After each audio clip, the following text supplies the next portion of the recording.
we meet a high priestess in this. I'm right here. Oh, wait, you mean someone else. I'm off duty today. Have you ever met her at the Bai Bar, the Witching Hour? Not yet, but girl, get over here. I have some questions for you.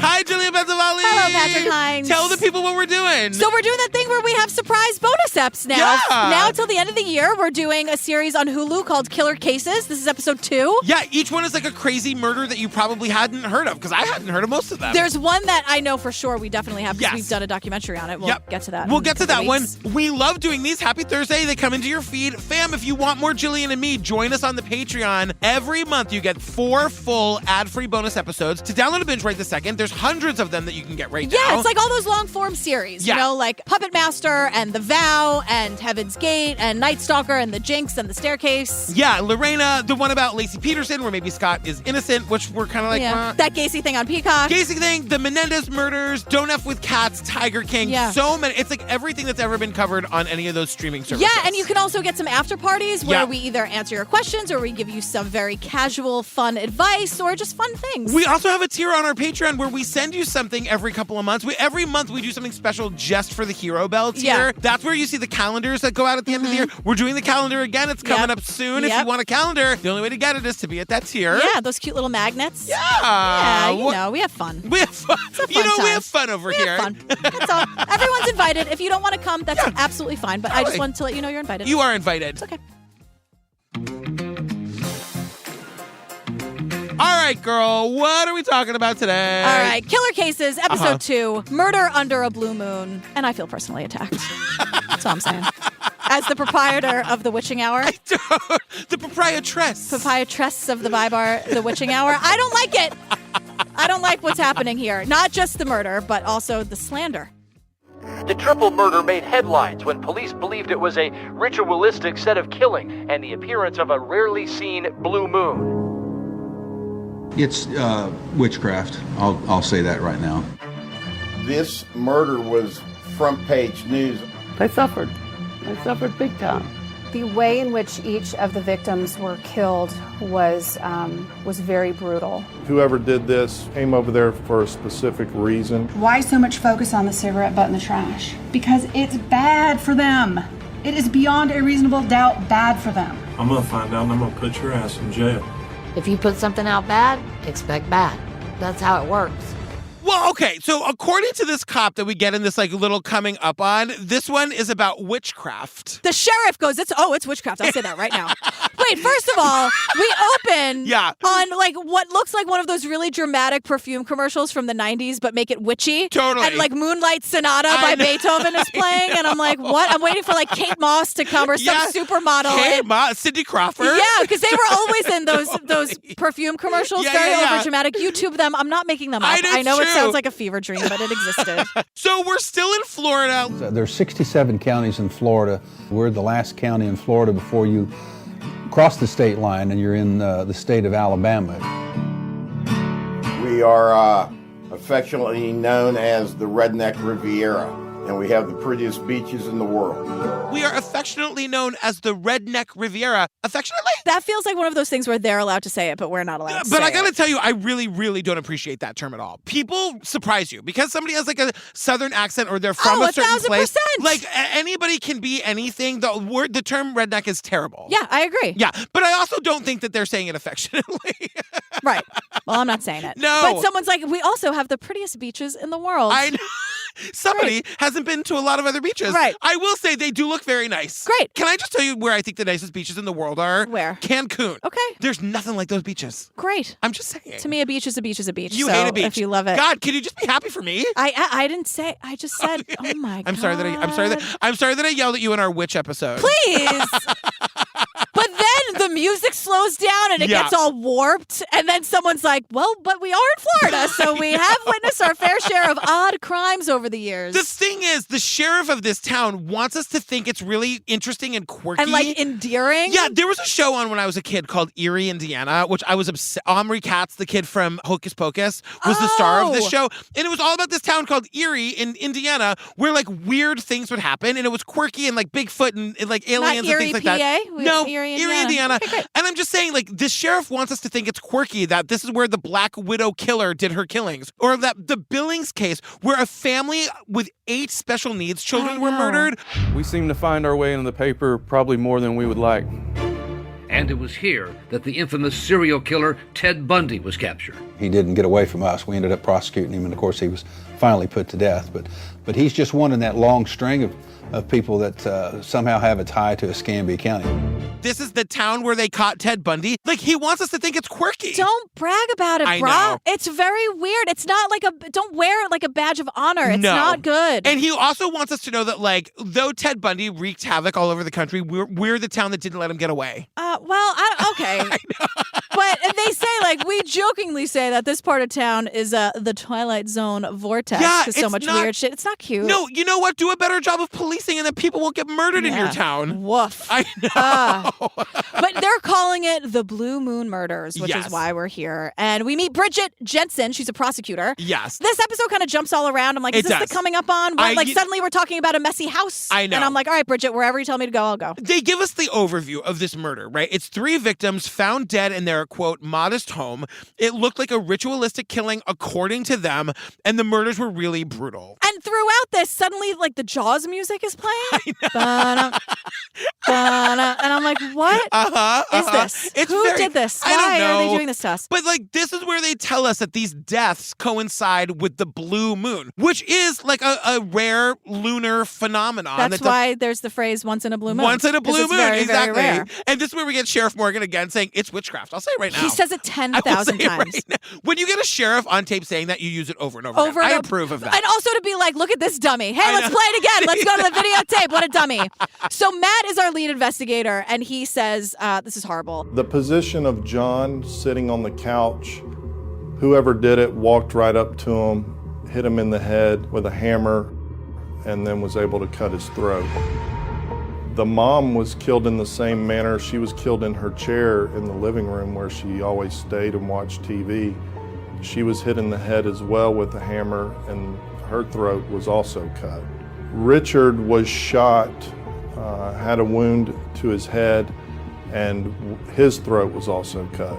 And all of them had their throats slit. It's very, very brutal. And I said this in our last week's special episode. Yes. Can we stop murdering people with fucking hammers? Yeah. Hammer. Like, what kind of evil darkness lives in your soul? Yeah, that's personal. That's angry. Yes. That's like, and it's also slow and painful. Yeah. You know what I mean? Deal with that shit in therapy. Don't do that. No. But what we learned very early on is that these people were all killed in the living room on their couch watching TV. So it's clear they knew their attacker. Yeah, and all of their bodies were covered under blankets and clothes, and, you know, Lord only knows why. But if you're going to kill somebody with a hammer, I guess you're enough out of your mind that you're going to cover them with shit. I guess. So we learn a little bit about our victims here. Bonnie was the mother. They call her the mother for far too long before we get this woman's name. She was a fucking person. Her real name is Voncile, but the narrator says Voncile was her aunt, known as Aunt Bonnie. Family called her Bunny, but then they call her Bonnie. So the narrator gets it wrong. Yeah, the closed caption says Bonnie every time. But I went back to hear it because it's like we meet a cousin eventually, and he's like, this is the cousin. She called her Bunny. And then she's like, yes, I loved my Aunt Bonnie. Bonnie, very like, clearly oh a Bonnie. Yes. And it's like, they say the mother too many times before we get her name, and I thought that was rude. So Bonnie is the matriarch, and her 2 sons, full-grown adult sons, John and Richard. And John, we'll learn later, has special needs. Yes. They're both in their his late 40s. Yeah, they're both in their late 40s. Yeah. He lives at home with the mom because the mom takes care of him. Right. And so we learned that Bonnie, the mother, was a little bit of a recluse. She was a woman who apparently never left the house. She ordered from QVC. She'd get 5 and 6 packages a day from QVC. The home was just stuffed with boxes and dresses and all sorts of things that she bought from QVC. There was a lot of stuff in the apartment. But, like, the tone of judgment around this, I really don't appreciate. Yes. Because they talk about them like that creepy Boo Radley family. Yeah. Who, like, with the QVC boxes, like, this woman is suffering. You know what I mean? And they make a point to say, like, oh, she all went downhill after that husband of hers died. Exactly. And it's like, whoa, this is not cool at all. No, and I'm like, they want to build this idea that this family's weird. Like the outcast weird house on the block. That we're somehow involved in this, like, weird lunar Wiccan death ritual. No, it's not and it. it's just like people, like some people live like that. Yes. And oftentimes when people live like that, it's because they're fucking suffering. Yes. Can we have some compassion? I could not agree more. Jesus. God, I got really worked up. You know who wouldn't commit murders? Wiccans. Anyway, moving on. Richard Smith is the oldest brother. Yes. And he has a fascinating job. He worked at the Pensacola Naval Air Station for, quote, a secretive Homeland Security division. Yeah. The thing is, all of our talking head, like, police people are like, see, some weird underground government conspiracy theory. And I'm like, no, this guy was just smart and had a good job. And at one point, the cops are like, we're not at liberty to discuss that element of the case. He was working with secret codes and he had very high clearance. So when they, like, it's shrouded in mystery. So they're like, does this have anything to do with his murder? Sheriff Morgan goes, Richard worked in the crypto department. Some of this we really aren't at liberty to talk about, some of the elements of the case, but he worked in the crypto room, which is all the codes that they teach the Navy folks. Which is all the codes they teach the Navy folks. This is the guy who believes witchcraft is to blame. Can we stand it? All the code they teach the Navy folks. It takes 2 seconds for them to realize, oh yeah, no, this had nothing to do with anything. This is just the guy's job that he went to every day. Yeah, and they say that, like, red flags went off when Richard didn't show up to work because he had very high security clearance, and when a guy like that doesn't show up to work, like, something could be happening. Right. Because he had that, like, high security clearance job, like, they do look into the idea that this was, like, some covert operation from, like, some foreign enemy. Right, and the cops are probably like, wait, the Black Widow murders Ted Bundy, now this! I know! Huzzah! We're really gonna be on the map now. Beaches, schmeeches. Yeah, and, like, nothing pans out. So, right, what do they do next, GP? They look at the local Wiccan. Because Wiccans follow rituals based on the cycles of the moon. Yeah. We will learn who this local Wiccan is in a minute, but, like, learn... one of many. One of many. Sheriff Morgan goes to this guy's house. He's like, he goes... This guy is so fucking weird. He's got an altar with dead flowers and pagan stars and everything. And tarot cards? Bum, bum, bum. You know what, Sheriff? Lock me up. Lock me up. So we learned, though, that the out-of-town family members hear about this horrible murder on the news. And it feels like whenever something like this happens, like there's a murder that's hard to solve, the cops just Google the weather and then try to connect it to the witches in the woods. Yeah. Because it coincided with a blue moon. I mean, I don't know. Like, I was thinking about Damien during all of this, of course. Right? Because it's the kind of thing where, like, if you're looking for anything, if you have no leads and you're like, oh, it was a blue moon and there's like a local weirdo, let's see if we can make that work. Of course. That's know? Exactly what, like, this is going to be hard. Yeah. I don't want to investigate it. But there is a twist coming. Yes, there is a twist coming. So we meet cousin Faye, right? Yeah. And she's the cousin to the boys. Bonnie was her aunt. This is where she says Bonnie and the narrator says Bunny. Yes, very strange. This is where we also learn that cousin John had special needs. She's making the point. He was so sweet. He was just, and always smiling. He was like a child in a man's body. The special needs. He was always such a happy person and just like smiling. And who would fucking hammer that guy to death? Right. What kind of monster would do that? Like, she tells us about the family dynamics. And this is where Faye says Bonnie was a good woman. She was a great mother. She used to travel a lot. She used to be very social. And then, like, after her husband died, things changed and she became kind of a shut-in. And she used to be very active. And now, like you're saying, like, Faye isn't saying the words, but Bonnie is suffering and she was sad. And older brother Richard, he's 49. He lives at home because he's now taking care of his mom and his brother. These are good people. They're right? And so, like, even Faye says Richard would get a lot of shit. Like, why is he that age living with his mother? And she's like, because he's taking care of these people. Exactly. No, stop fucking judging. I know. Like, this idea of, like... Let this lady have her QVC, Jesus. Like, my God, it's not hurting anybody. Right. And Richard, pick up a couple boxes on your way out. Totally. Yeah, don't leave him in the front yard. Put Bring them him in the recycling. Totally. So now, the third son. We learn about this third son. His name is Donald. And the biggest question on Faye Haas's mind was why Aunt Bonnie's third son, Donald Wayne Hartung, who also lived in Pensacola, had not called. And I said, Wayne hasn't called us. Why hasn't he called us or tried to get in touch with any of us over here?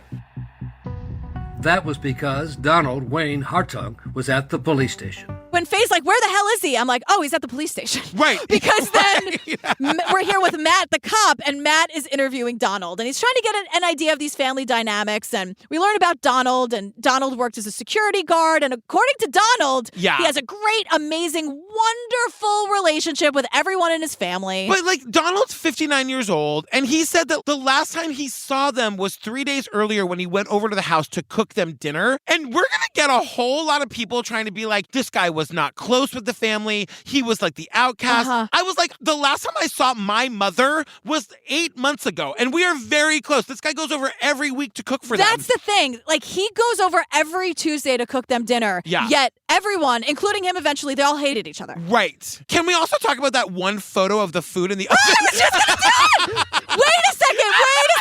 Okay, so we see this image of dishes of food in the oven. 3 bowls, one with mac and cheese. Oh my God, I'm drooling. But one of the bowls is on a plate, which also has food on it. And there are a lot of like painted glass dishes in the oven. Yes. And so I understand like heating things in the oven or keeping it warm. One, why do we have this photo? I know. And 2, who took this photo? The cops probably. Totally. But like then the food was just in the oven for I days and know. days. But like I know you have to keep food warm, but like those painted glass bowls, I feel like they shouldn't be in the oven. It's going to hurt them. I don't know. The only thing I used to cook is that one pan I need for HelloFresh. Girl, HelloFresh is back.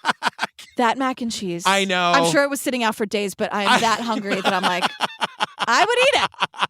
I would have warm mac and cheese from 3 days ago now. I'm just saying, the last time I cooked dinner for my family, I couldn't even tell you. For even the family that I live with every day. Like, I don't buy it that this guy wasn't close with his family.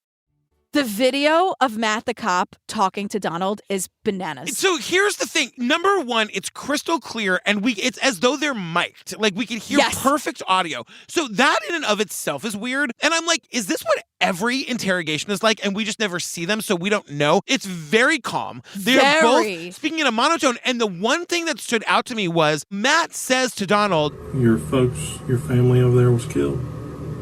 Killed? They said they were deceased, and they never told me how they were killed. They're dead, and it looks like they were killed.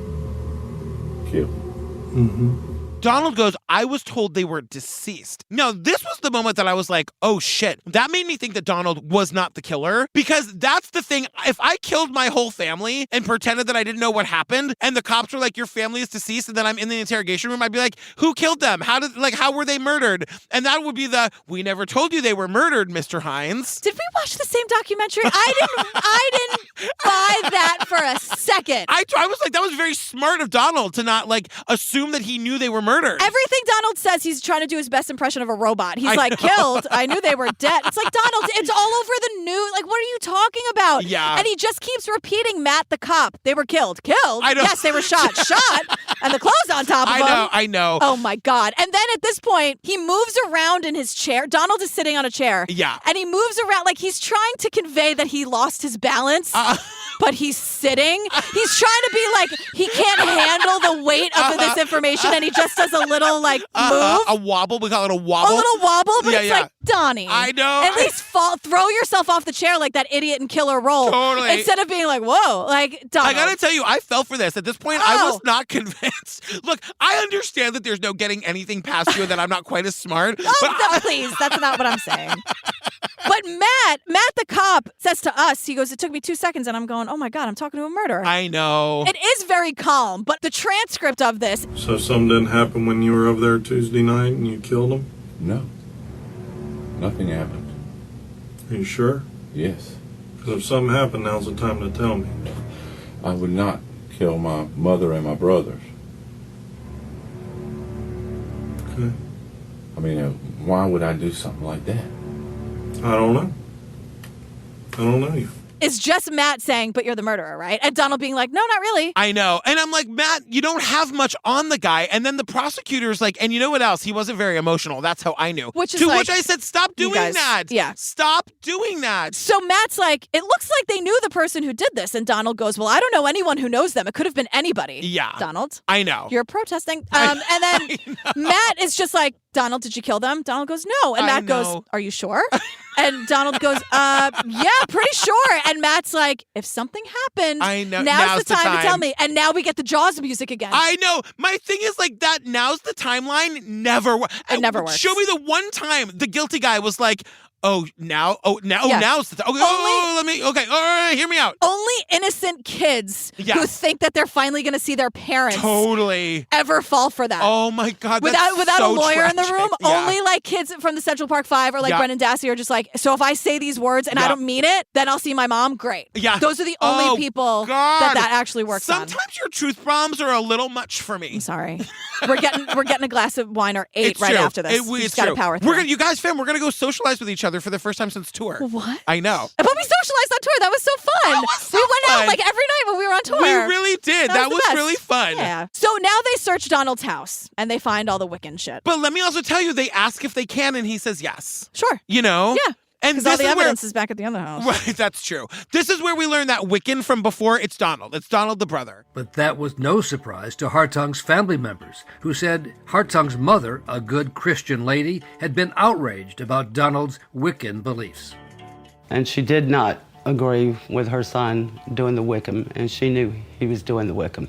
It's witchcraft to her. It's devil worship. Everyone apparently knew about Donald and the Wicca. But and his mom, who we love, Mom Bonnie, she's described as a good Christian woman, and she Good was Christian lady. A good Christian lady. Sorry, I'm the good Christian Yes, woman. She's the good Christian lady. She's a lady. She's described as a good Christian lady, and she was outraged when she found out that her son was practicing Wicca. To which I say, why? I know. I don't understand why parents can't just let their if it's not hurting anybody. Why can't you just let your kids be who they are? Because of the misconception that it's devil worship, and she's very against it, and she didn't want her. A simple goog, Bonnie. Bonnie's not googing. There is a certain generation, boomers, where they are set in their ways, and it's what everyone told them. That was so many. I mean, Satanic Panic happened because of the boomers. Yeah. You know what I mean? Yeah, I guess so.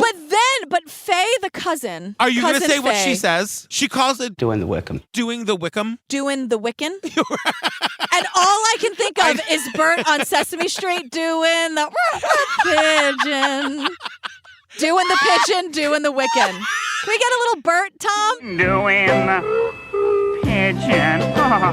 Doing the When I was in high pigeon. school, I had a next door neighbor, and when my friend would pick me up for drama club rehearsal every night, my neighbor sitting on the porch would say, "Oh, you going acting?" Gone acting. We had an idea early on for a bumper sticker. Totally. Gone acting. Gone acting. Do you know Doing the Pigeon from Sesame Street? I really don't. It was Bert, because he loves pigeons. Yeah. Bless his heart. Bless his and heart. he would go doing and then it would go, they're like, oh, cool, pigeon. And he had like a dance move, and he'd go doing the pigeon. You guys, she's doing choreo. You can't even see it. But it's so weird because on Sesame Street, when you saw their legs move, it was so they were so skinny. Oh, it was like when Alf would walk across the room was the best moment of the episode. Exactly. So it was like, so Bert, you see his skinny legs and he's dancing. And it was like a whole thing. Doing the pigeon. My God. We're back in the interrogation room with Donald. So this is where we get the breakdown of like, did everyone love each other or did they hate each other? And I honestly feel like I still don't know. Because Donald says, we're in the interrogation room with Matt the cop and Donald. And Donald's like, look, my mom was all I had. She was always there for me. I loved her so much. She loved me so much. There's nothing in this world she wouldn't give me. And every time he says things, Matt the cop just goes, like real curt. He went to the GP school of interrogation. Right. Interesting. But now all the neighbors and cousin Faye, they're like, The relationships weren't as close as Donald had portrayed the relationships to be. They were more distant. There wasn't a lot of communication within the family.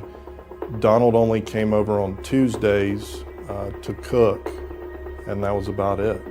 everyone hated Donald. Like, the family in the house was really close, but there was not a lot of communication. I'm like, yet here Donald is every Tuesday making them dinner. Because that's the thing. Like, everyone is saying they fucking hated this guy. He only came over once a week to cook them dinner. Like, what kind of families do you have where that's like not a lot of communication? I know. Weekly Tuesday dinners is a lot. The one thing I will point out here that they kind of breeze over, but I think is important. What? He would come over to cook dinner, but he would always leave before Richard, the older brother, got home from work.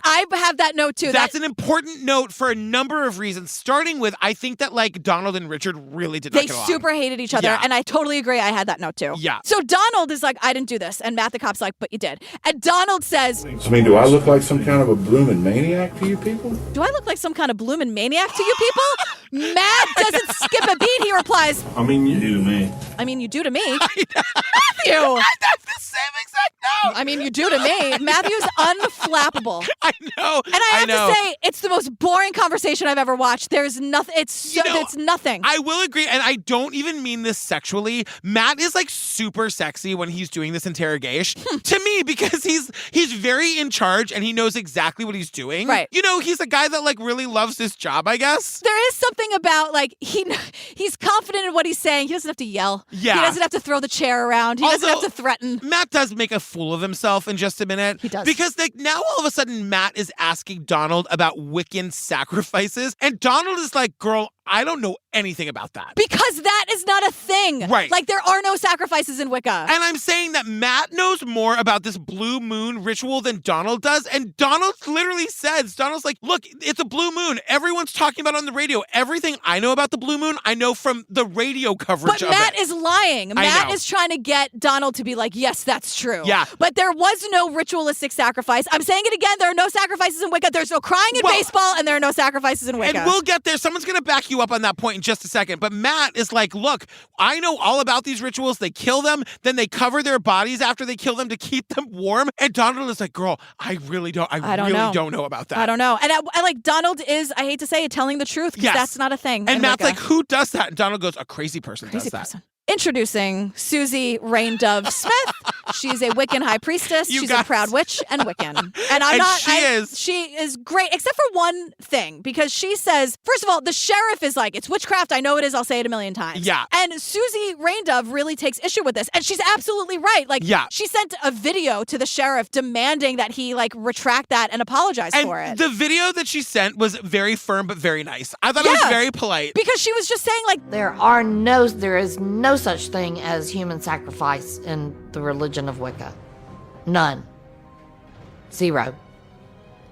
Zilch. None, zero, zilch. Zero. But what Susie does say... I know. As a high priestess of the community, I have the right to say, yes, you are Wiccan, no, you're not. She literally gets to like decide if you get to be a witch or not. Which is not how it works, Susie. I was gonna say. Anyone can do whatever they want. Yeah. I mean, does she have like a little church in the woods or whatever? Like, Rain Dove, don't do this. Don't gatekeep. Don't fuck me on this, Rain Dove. Rain Dove, don't fucking gatekeep. We don't like that. Speaking of which, though, we actually see her in the woods doing spells. Yeah, she has like sage and stuff. Wait, do Wiccans actually do real magic spells? Yeah.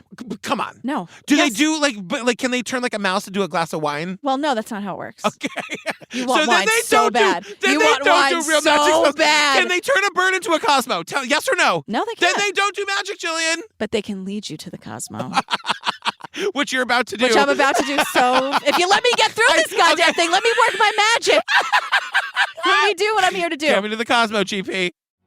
So this dumb sheriff, of course, made headlines with this witchcraft statement. That was the whole goal, right? Right. And we also learned that he got all of their, quote, information from a website that's been debunked and doesn't exist anymore. Yeah, number one, if you're going to make such an outrageous claim, cite your sources. But B, it was never intended to be anything real because we learned that he held this press conference on the week he announced his re-election. Yeah. And he got all this PR and fucking money just by being like the tough on witch crime cop. And he won. And first of all, it's lazy police work. Can we also talk about like this is the problem? Yes. Like the best sheriff should win. You can't just say things. No, and it shouldn't be about who has the most money to run the like I know we're not here to talk about like campaign finance reform. I absolutely agree with you though. It doesn't make any sense that you can be like that. It should come down to how much money you have. I agree. Just hate it so much. I agree. It's also lazy police work. Totally. He also wants to burn Brainwater or whatever her name is at the stake. Okay, well, Sheriff, we have some words. You know what? I'm not going to say it. Comes back times 3. Go, blessed be, do whatever you're going to do.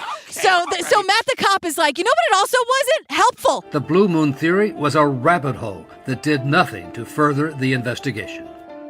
I got calls from all over the United States about it, and I was having to deal with trying to investigate a murder and deal with all this Wicca stuff. It's a distraction. I'm trying to do my job, You know Sheriff. what, Matt? I don't feel bad for you because you wanted that. You know what I mean? You used it in the interrogation. Exactly. So, Matt, it's very nice of you to say this to me now. Yes. But I saw the interrogation in real time. Yeah. When you were blaming I know that zany, kooky ritual they do with the blankets. He wants to press the guy under the fucking rocks like Giles Corey from what's that play called? The Crucible. Thank you. But also the witch trial, Salem, more weight. Oh my God. I feel like we mentioned more weight a lot I know. recently. We talk a lot. It gets very witchy in here. Yeah, well. So here's the thing. We're back to the interrogation with Donald and Matt. I wrote down that we are reminded that no one had seen them since that Tuesday dinner. I felt like that was the first time I was being told that information. Okay. But we learned that essentially Donald was the last person to see them alive. Now, here's my question about that, though. Donald was the last person to see them, but also no one's seen them since Tuesday. Wasn't that because Donald saw them on Tuesday? Yes. These people are recluses. They don't go out. Exactly. It's not odd that nobody saw them.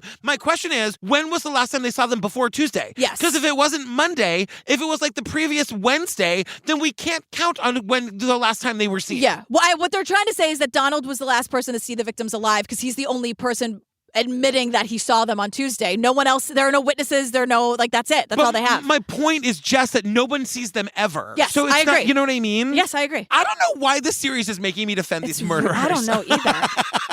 But Matt the cop is just telling Donald over and over and over again in the most boring way that, yes, you are in fact the killer, Donald. And Donald's like, I'm really not. And, they don't have anything on him, so they have to let him go. Yeah. And the relatives now are upset because Donald wasn't sad enough at the funerals. Well, and Cousin Faye is here to tell us that We had went by his house one time, and he was standing there. We were sitting at the table, and he reached up on top of his refrigerator. He was standing there. He said, well, if I'm a murderer and they're so smart, why didn't they find this? And he slammed a machete on the table where we were sitting. And he pulls a machete out and slams it down on the table. Which is absolutely terrifying. It's terrifying. Who has a machete? A, and B, if you're under investigation for the murder, please don't do that kind of stuff. Or keep doing it. Yeah. Keep doing what you're doing. Stay stupid. Why do I have to say it every day? Keep doing what you're doing. Yeah. They do have some DNA at the scene, but that's kind of an issue because he's a family member and he goes there every Tuesday. So, of course, his DNA is going to be all over the house. Yeah. But the thing is, his DNA was on places it should not have been. And here's my question about this. I am no DNA expert, but I do know now that DNA technology has advanced so much that you can leave the tiniest little thread of DNA that they couldn't have detected 5 years ago, but now they can. Right. So it's sort of like people shed DNA everywhere they go and it can end up anywhere. Right. We know about secondary transfer. It's secondary transfer, touch DNA, the whole thing, but they find his DNA in places they say it shouldn't be. So on the zipper of Brother Richard's notebook case, on Richard's checkbook, and on the inside of Richard's belt. Right. That does seem weird, but it also seems like that, like if it's just a little tiny amount, and it could be anywhere. And it is weird, but what they're banking on is because Donald was asked specifically in the interrogation. Well, I mean, if it's in the house, I didn't touch it. Okay. Or no matter where it was, I didn't touch it. I mean, I don't mess with nothing of RT's. So you said you'd never touched anything of RT's before? Not Tuesday. RT wasn't there.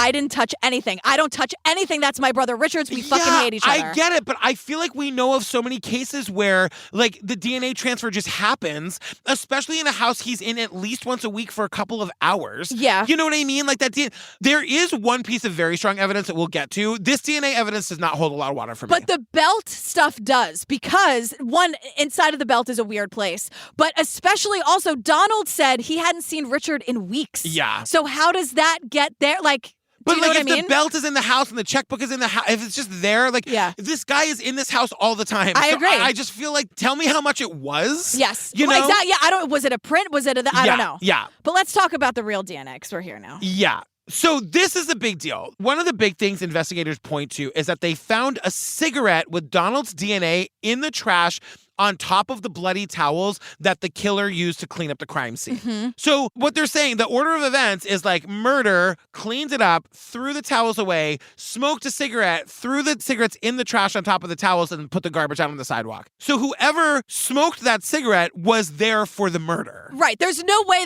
also, please don't throw your cigarettes out in a garbage can with fabric with towels in it. That's a fire hazard, no? Maybe he's trying to burn the place down. You know what I mean? Perhaps. Yeah. But yeah, because even if Donald, like, no matter what, there's no way that cigarette butt was there without him saying, look at these bloody towels. Right. Or being able to walk into the house and be like, Mom, are you home? And come in on some crime scene. Yes, this is good DNA information. Right. It took 3 months of work, but the time had come to arrest Donald Hartung for the murder of his family.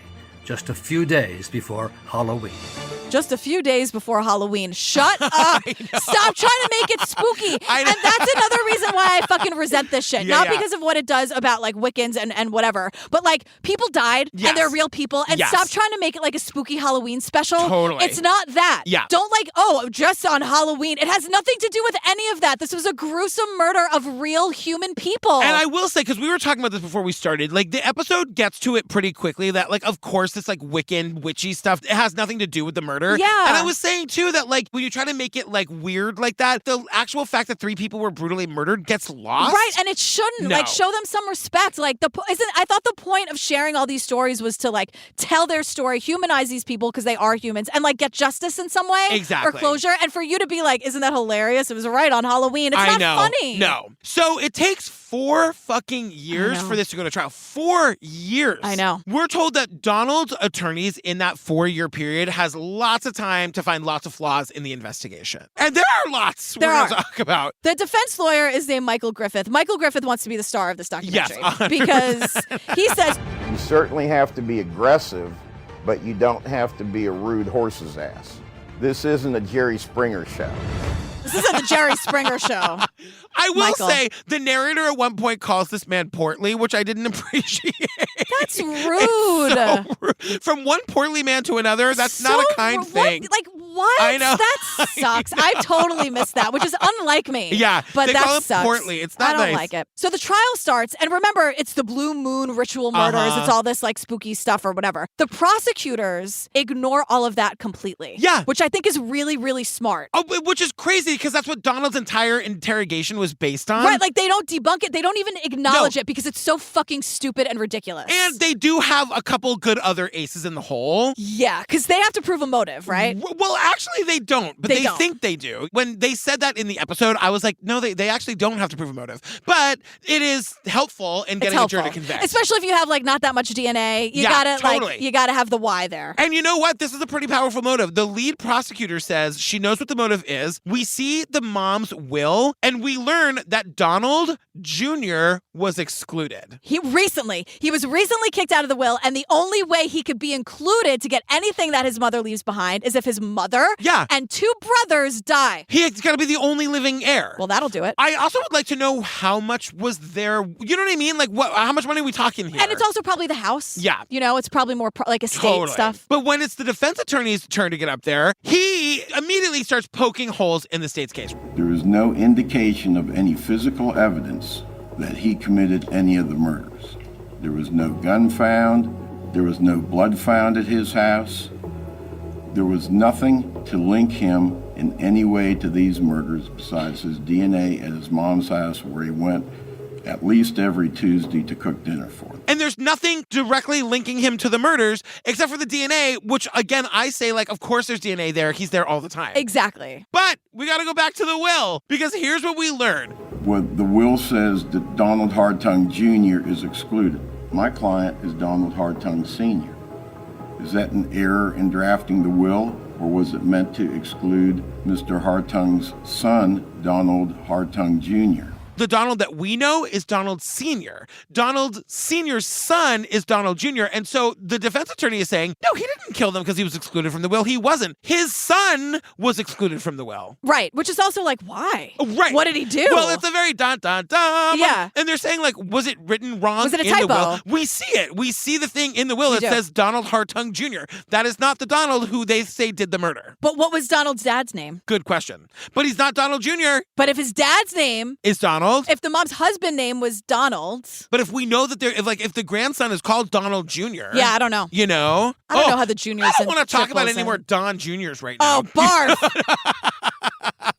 But I did think that was a big moment. Like, I do think that knocked some of the wind out of the sails. I know. And you the know? thing is, look, wills and estates, that makes people crazy. And the truth of the matter is, even if he wasn't excluded, he wasn't included either. So, like, he wouldn't have gotten anything if the mom died anyway. And the fact that, like, the change in the will happened so recently is very suspicious to me. Yeah. And also, what did you guys do? I know. To get kicked out of a will. I know. Honestly. I know someone who got kicked out of a will. I was just going to say, this is a very Pensacola situation. I'm just saying. So it's trial day 4, and now we get this fucking jailhouse informant. I don't know why these are allowed. They are so, I can't. I never, no matter what they say, I could never, and this guy actually does have some information that like only Donald would have known. Right, but then, okay. Also like the police would have known. Did the police feed it to this guy? Who knows? You know what I mean? That's why. So his name is Marlon. He's an informant. Yeah. And Marlon's story is, on the stand, he says, he said he killed him. Did he tell you why? He said he want the money because she left him out the will. He said he'd been playing it last 3 to 4 years. He said Ouija board made him go overboard though. The what? I'm sorry? A Ouija board. What about a Ouija board? He said that really made him do it, made him go overboard. Marlon, this is where you lost me. Because a Ouija board told him to. And we see the Ouija board in question. And the informant says all the other inmates were scared of Donald. Why were they scared of him, GP? Because he was a witch. Can you imagine a world in which they think this weird old white guy is a witch? He does look like a monster. It's true. He looks like one of the monsters. Like, it's true.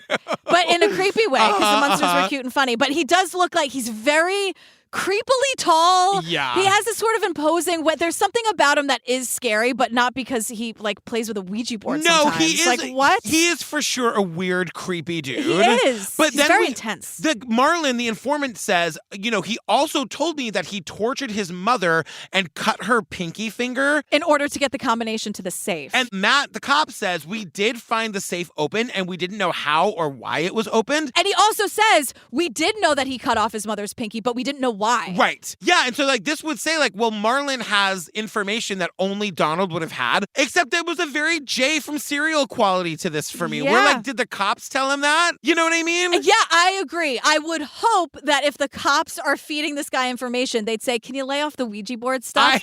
Don't embellish the witchiness because the prosecutors aren't going for the witchy shit. Yeah, that doesn't matter to them because it shouldn't. Could you lay off the Ouija board? Could you pull it back with the Ouija?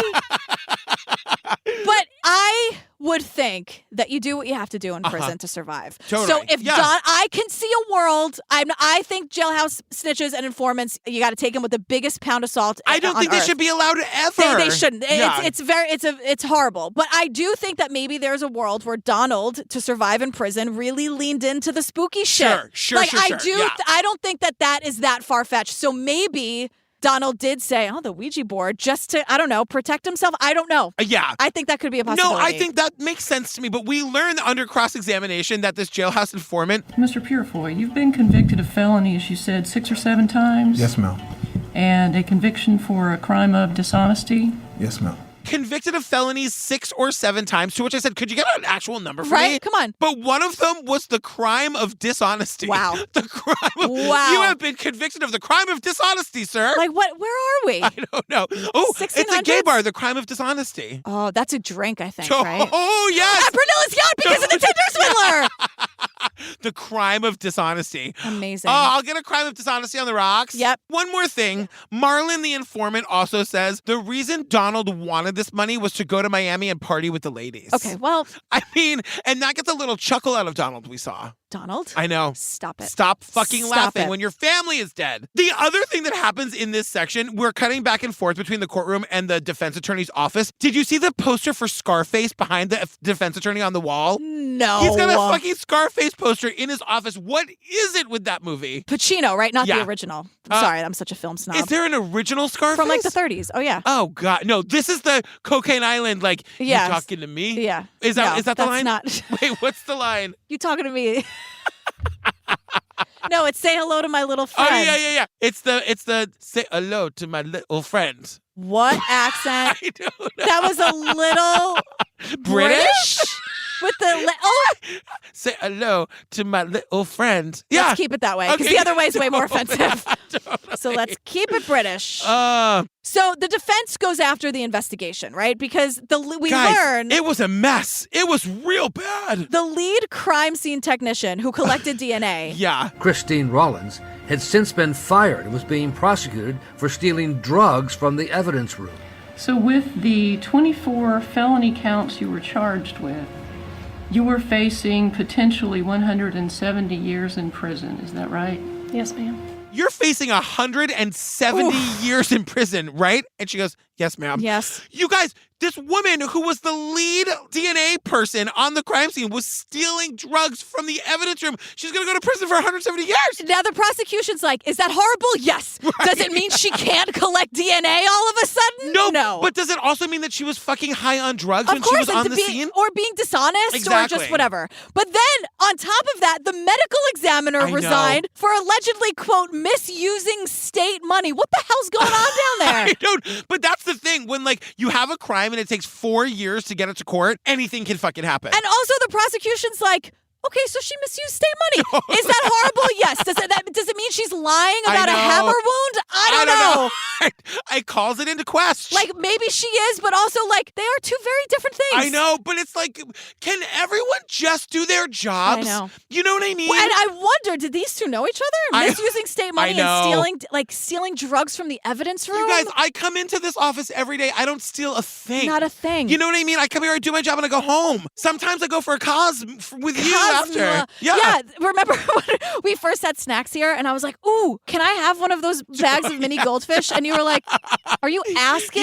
You built 50% of this. I'm like, what? I was like, I didn't know if I was allowed to have them. I know. And you were like, you're different. I know. I was like, oh. The only time I ever stole in this office was we went back into quarantine, like when Omicron hit, and everyone was out of the office for 3 months, and everybody had little bags of candy on their desk that people had given them as gifts, and I ate them all. I ate them all over the 3 months. I was like, I don't care. I bet Steve would say some of our nonsense is like time theft. Totally. And we just ramble on and on. It's a thing in the corporate world. But now, speaking of time. So this next moment is the thing that makes me feel like Donald is guilty. Now we're talking about the time of death. The bodies were discovered on Friday, July 31st. Yeah. Investigators say they were killed on Tuesday, the 28th, when Donald came to cook dinner. Yes. Because now there's a witness, and a neighbor is saying that he saw Donald. Yes. And he's like, of course I saw Donald. It's Tuesday. Yeah. He always comes to cook Tuesday. A witness confirms this on the stand, and he also says, Later on, I saw RT come home, and then I saw Mr. Hartung leave. Now, was it normal or abnormal to see RT come home while Hartung was still at the house? It was not usual.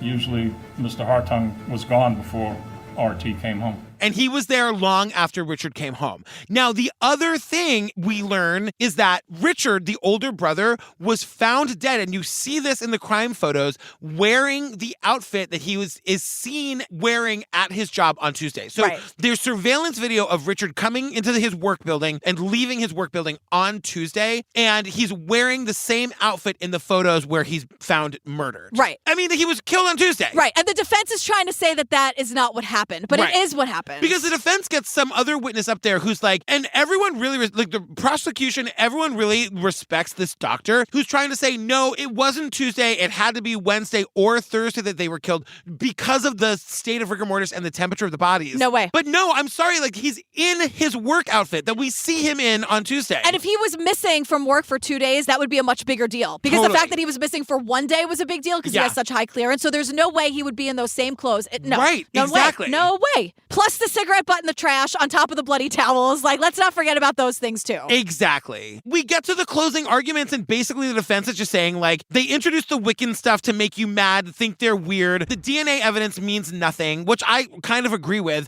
But, like, they're not acknowledging this major piece of evidence about him, like, being found dead in the clothes he was wearing on Tuesday. Right. And then the defense tries to dive into the interrogation being like, look at this. They were trying to break him down. Yeah. It's honestly one of the most boring interrogations I've ever seen. May every interrogation go like that. And I'm sure there's something to be said for someone just being like, but you killed him, but you killed him, but you killed him for 8 hours. Totally. But they were trying to break him down. He could have fucking walked out whenever he wanted. And he never asked for a lawyer. Like, that's the thing. Like, everybody asks for a lawyer. Like, come on. Even if you did it, ask for a lawyer because that decreases the chances of you being able to ask for a fucking retrial down the road. Right. And then we also learned that during all of this, Donald was smiling and smirking at the jury and really creeping them out. Yeah. Which why it's no surprise that it takes the jury only 4 hours to deliberate and then find him guilty. Yeah, and then like the big twist at the end is that like at sentencing, Donald stands up and throws his entire defense team under the bus. Oh, because because at sentencing, of course, the state wants the death penalty. Yeah. Lots of death penalty. So much death penalty. Oh, Florida. Right. So Donald, quote, jumps up to speak. He goes on a rant for an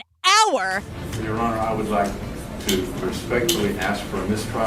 Hartung then turned on his own lawyers in an hour-long rant, saying his lawyers were incompetent and one had disrespected him when he asked her a question. Mrs. Wilson replied, after I asked her opinion, she said, "You're a stupid asshole." I said, "What? What did you say?" And Mrs. Wilson said, "I said you're a stupid asshole." She turned to me and said, "You're a stupid asshole." And I said, "What? What did you say? My feelings are hurt." She replied, "I said you're a stupid asshole." And the judge basically laughs in his face. Yes. And they move on to sentencing. Exactly. This did not work. Yeah, the judge does not go for it, and in the end, the jury does not go for the death penalty, and he gets life in prison. Which, we're talking 3 more years? Yeah, right. He looks like the fucking Crypt Keeper. Which is an insult to the Crypt Keeper. Totally.